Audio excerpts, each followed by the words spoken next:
Kaya naman ang palaisdaan na aking lulusungin, aba, walang tubig. Ang meron, putik.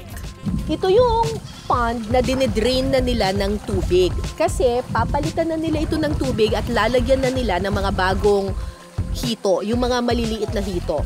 Kung hindi nyo po nalalaman, ang mga hito po ay carnivorous. Kinakain po niya yung mga baby. So kapag pinagsama mo yung malalaking hito at maliliit na hito, nako, hindi mabubuhay yung mga maliliit, kakainin sila ng mga malalaki. Ayun o, yung mga nasa ibabaw, yun ang kukunin natin. Sige. Hirap!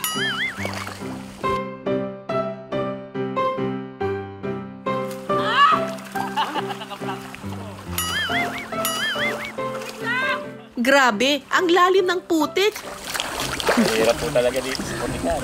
Ang hirap. Ito lang ulo yung sapatos ko na ako.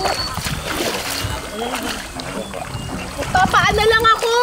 Akala po. Ay. Maganda po nakapaan eh. Ito na, ito na.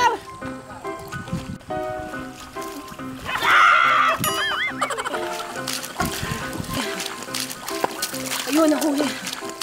Ayan, naging pa po isa. Okay. Halika dito. May nakikita ako dun, oh. Nagsa-sunbathing. Kuya, i-abante mo dito. Baka ilagay mo. Ibang level talaga ang hirap ng paglusong sa putik. Kising mo, ayan!